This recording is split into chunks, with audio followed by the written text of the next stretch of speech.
Print technology and modern world का next topic है print in Japan. Around 768 AD में Buddhist missionaries द्वारा Japan में print technology wood block print technology introduce कर दी गई थी। ओल्डेस्ट बुक जो अभी तक मिली है वो है डायमंड सूत्रा, अराउंड 868 एडी में मिली थी। अब बहुत लोगों के दिमाग में सवाल आ सकता है, मेरे दिमाग में तो आया था कि 768 एडी में अगर जापान में प्रिंट टेक्नोलॉजी इंट्रोड्यूस हो गई है, अराउंड 594 एडी में चाइना में हो चुकी है, तो ओल्डेस्ट बुक डायमंड सूत्रा को बनने में 868 एडी तक का टाइम क्यों लग गया? इसका सिंपल सा रीज़न ये है कि अभी तक हिस्टोरियंस और आर्कोलॉजिस्ट डिपार्टमेंट को जो ओल्डेस्ट बुक मिली है वो है Diamond Sutra. There is possibilities कि उससे पहले भी कोई बुक हुआ करती होगी, पर वो अभी तक मिली नहीं है। इसलिए हमारी ओल्डेस्ट बुक को कौन सी है? डायमंड सूत्रा। अराउंड 19th सेंचुरी में अर्बनाइजेशन बूम होता है उडो में। जापान की एक पर्टिकुलर सिटी का नाम है उडो, जो आज के टाइम पे टोक्यो कही जाती है। अर्बनाइजेशन आने की वजह से बुक्स और प्रिंट टेक्नोलॉजी का यूज़ ज़्यादा हो चुका था। अर्बन कल्चर को पिक्चर्स में विजुअलाइजेशन में डिपिक्ट किया जाने लगा था। विजुअलाइजेशन और पिक्चर्स का इन्वॉल्वमेंट जापान में ही शुरू हुआ है बुक्स के अंदर। Tea gatherings, book stores and libraries were packed with the peoples who want to read the books. Books की डाइवर्सिफिकेशन शुरू हो चुकी थी। Books on women, books on instrument, books on cooking, different different तरह के topics पे books लिखी जाने लगी थी। Then print technology and modern world का थर्ड टॉपिक है print comes to Europe. Around 11th century में पेपर ट्रांसफ़र हो चुका था यूरोप में, and around 1295 AD Marco Polo जो एक यूरोपियन एक्सप्लोरर है, उसने चाइना से इटली में would block print technology introduce कर दी। उसके तुरंत बाद इटली ने अपने बुक प्रोडक्शंस को लॉन्च कर दिया था।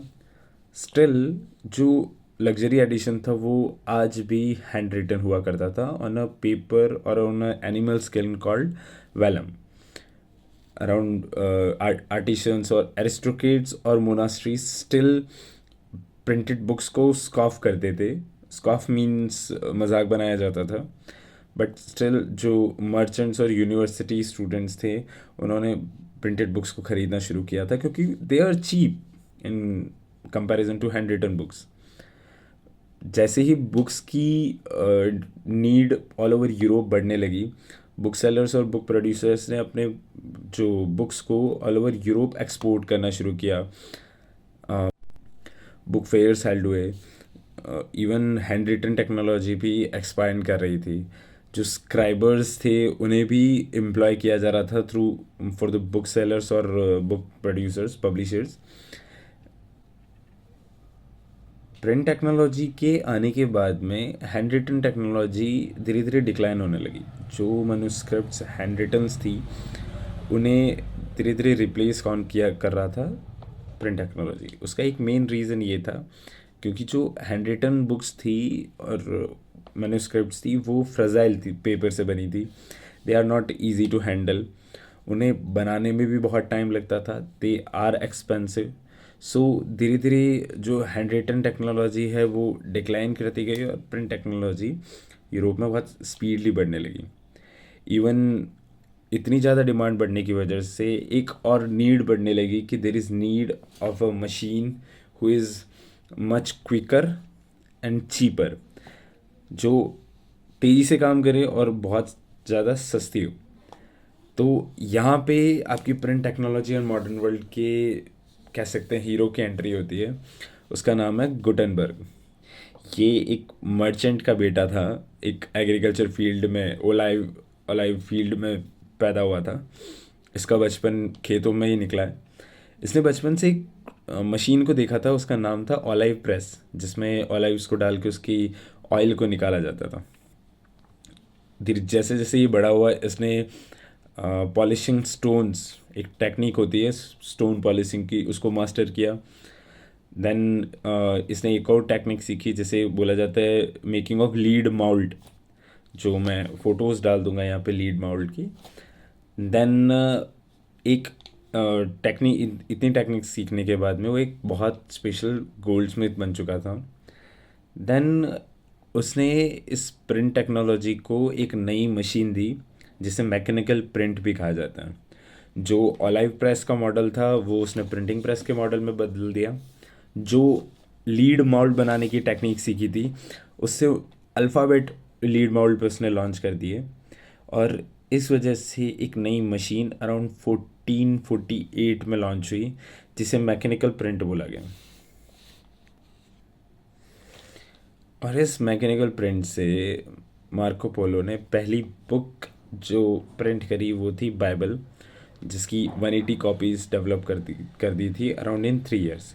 और वो उस टाइम के स्टैंडर्ड टाइम से बहुत ज़्यादा स्पीडली काम हुआ था। इवन मैकेनिकल प्रिंट के इंट्रोडक्शन के बाद में भी हैंड प्रिंटिंग को पूरी तरह आप रिप्लेस नहीं कर सकते थे। The first printed book, mechanical print से बनी पहली बुक टोटली डिपेक्ट कर जाती थी मैन्युस्क्रिप्ट को। उसकी जो प्रिंटिंग स्टाइल थी वो ऑर्नामेंटल स्टाइल ऑफ प्रिंटिंग को कनेक्ट कर जा रही थी। इवन जो उसके बॉर्डर्स थे वो हैंडली इल्यूमिनेट किए जा रहे थे, पेंटिंग्स को उसमें इंक्लूड किया गया।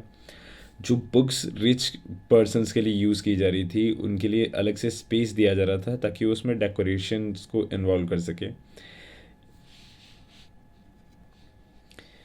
Each purchaser can even choose the design modification, and it is designed by the art of school of Europe. Even in mid of 15th century print culture इतना ज़्यादा बढ़ चुका था कि अराउंड 20 मिलियन बुक्स पब्लिश की गई थी, और that increase the number of around 200 million in 16th century. This shift to print, mechanical print, from the hand printing technology or from the woodblock printing create a print revolution. और आगे जाके हम इसी topic के बारे में पढ़ेंगे कि what was the impact of print revolution, how it works in the different revolution, etc. So मिलते हैं नेक्स्ट टॉपिक पे। राधे राधे।